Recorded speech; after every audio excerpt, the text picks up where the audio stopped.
Hey everyone, I wanted to do a follow-up video to what I packed for our Europe trip. I feel like a lot of the things that we packed I didn't use or I really did use, so I wanted to clarify like what was most valuable for me while we were traveling. So the first thing that I mentioned are the glasses that I'm wearing today, and they are still holding up well. They're by Warby Parker. I guess what I would say is like recently I feel like they're kind of stretched out, but that comes with the territory of having glasses. Like I could easily tighten them up. My Bono Look prescription sunglasses, I wasn't really a fan of. I got them in the mail very close to when we were leaving, so I couldn't like make an exchange or anything. The style is, sometimes I'm like, I don't like the way I look in them. Sometimes I do like the way I look in them.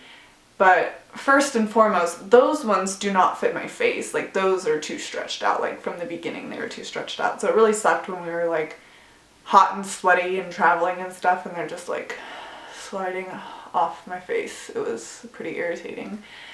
But I would recommend that company. I would order from them again. I just wasn't like that big of a fan of those glasses.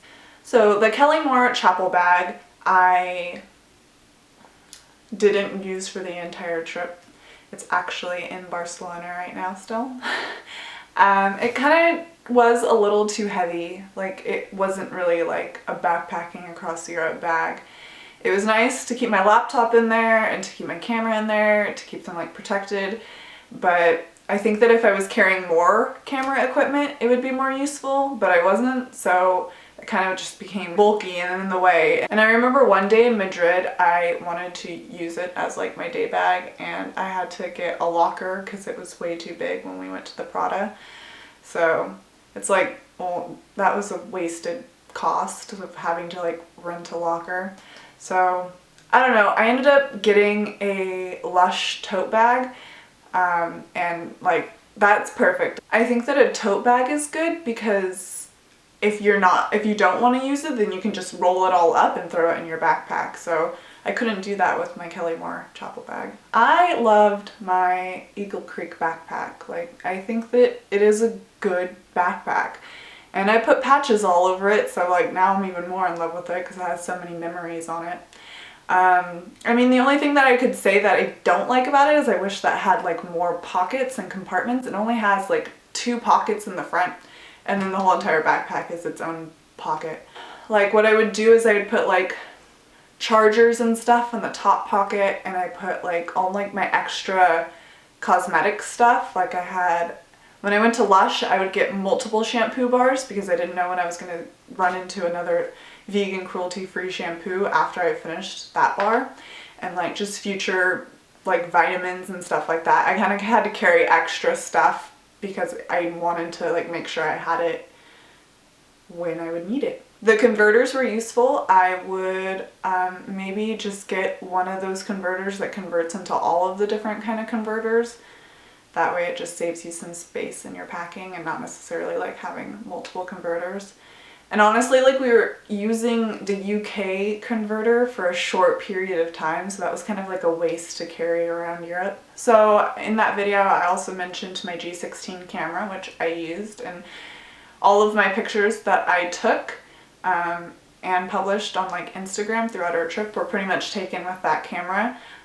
It's a really good little camera because it's like it's a point and shoot camera, but it's a step down from a DSLR because it has a lot of DSLR functionality.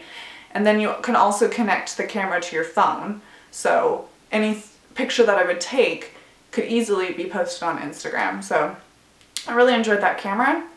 And the case was very useful too. I dropped my bag at the top of the staircase, and so my bag flew down the staircase and my camera was safe. So it's a good case. And then I also got that Rifle Paper Co. Phone case, iPhone case, and it lasted the entire time that I had that phone, so no complaints on that front. I also got that passport holder that had the materials that like smart high-tech hackers can take your information if they just scan your passport. And actually the money belt that we had also had that type of material, so my passport was always in the money belt, so there was no point of it being in that little passport holder. So in that video I talked about having 2 travel journals and therefore having a mental debate on whether or not I wanted to pack one or both. I packed both. I wish I packed one. And to some degree, I don't even think that I needed to pack a travel journal. Like, I do appreciate the times that I did journal, but I feel like my time documenting is pretty much going towards like my public journal, like my blog. So just to like save space, maybe next time when we travel like to this degree, maybe I won't bring a travel journal. Because they got to the point where I wasn't journaling at all and then I was just carrying it around. So we did pack thank you notes and we did use them. They were great. I think we used them in Ireland. Our Airbnb hosts in Ireland were really sweet. We used them in Barcelona. That's where we met Ian. Hi, Ian. Yeah, we used them a handful of times throughout the trip and it was good to have. You know, it's really good to say thank you for your accommodations and just for being cool people. I really liked my hand sanitizer. It is a natural hand sanitizer, and it was a spray bottle, so you just spray it on your hands. I wish that maybe I would have packed 2 bottles of that or sprayed less, because it didn't last the whole trip. So, but it was good. Do recommend it. If you're looking for a hand sanitizer, that's a good one. The deodorant that I got was a piece of crap. Like, it was like body spray. I don't know, a very athletic person and I need the protection.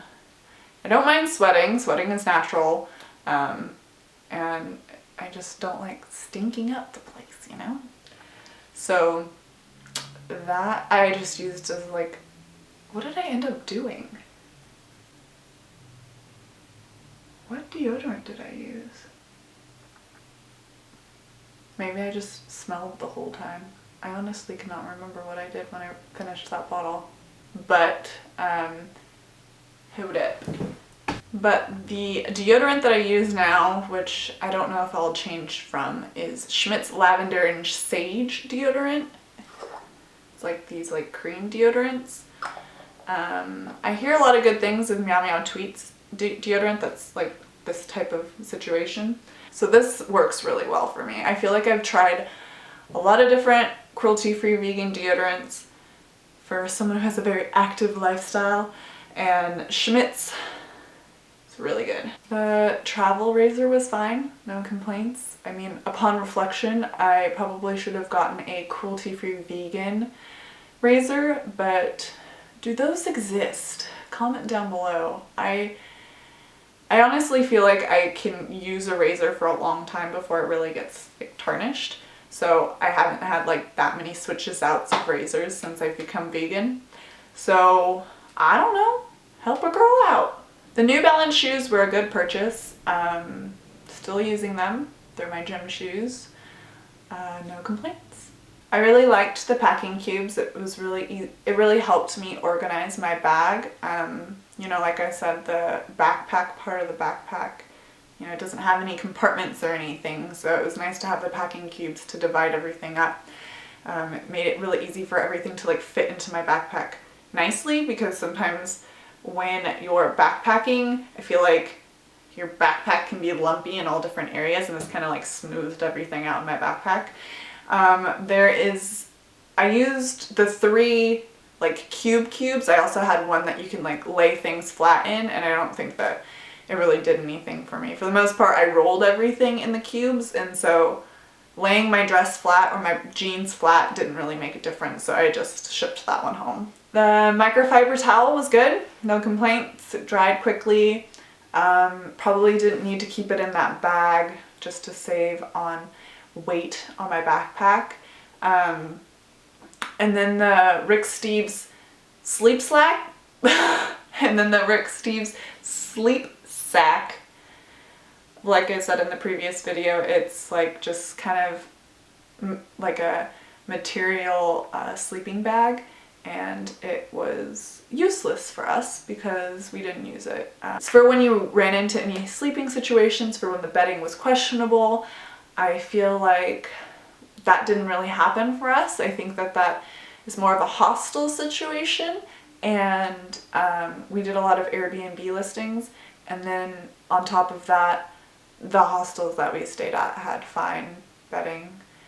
So I guess it's for more people who are a little bit more germophobic about that type of stuff, but it wasn't a problem for us.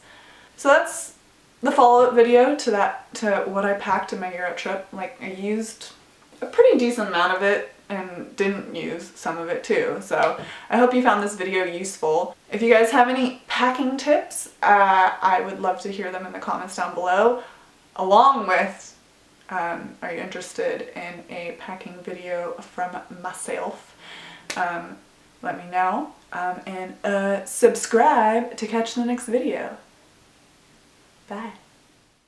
It is a vegan magazine, and it's travel and culture, so it's a vegan travel magazine. This is their first premiere issue, and they actually just released their second issue. And it is an absolutely amazing, beautiful magazine.